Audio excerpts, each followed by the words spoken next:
हाँ जी नाजरीन, हम आ चुके हैं बाबा खलील मस्त कलंदर की दरबार पर। आपको ये भी बताते चलूँ कि ये एक ऐसा बुस्तान है जहाँ पर हरियाली हरियाली नज़र आती है और इनकी करमात की वजह से ये दरख्त होते हैं और काफ़ी अच्छा महसूस हो रहा है मुझे भी यहाँ आकर।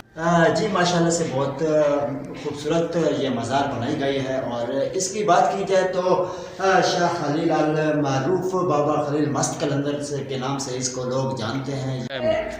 यहाँ पर शायरी वो कहना था कि ये बिल्कुल नंगे रहते थे और सिर्फ चड्डे में रहते थे और जो भी दुआ करते थे वो कबूल हो जाती थी। आज पूछते हैं कि ये ऐसी कोई करमात आपने खुद अपनी आंखों से देखी है कि जो भी दुआ की हो वो कबूल हो गई है?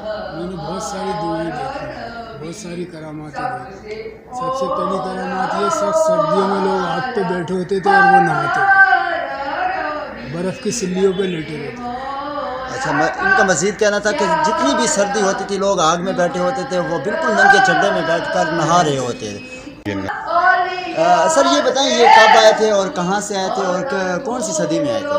ये ज़िला यूपी रियासत टोंक से आए थे, सैयद माशाल्लाह सैयद है। है। और यहाँ पर कब आए थे? यहाँ पर 47 में आ गए। 47 में आ गए थे। अच्छा माशाल्लाह से आपने सब ये सुना और इंशाल्लाह बाकी सब व्यूज़ आपको दिखाते हैं। है मज़ार पे। और अभी आपने एक शायरी की बातें भी सुनी, उन्होंने जो बोला कि चड्डे में रहते थे, जितनी सर्दी हो या गर्मी उन्हें कुछ भी महसूस नहीं होता था और वो जो भी दुआ करते थे वो कबूल भी हुई है, वो शायरी का कहना था।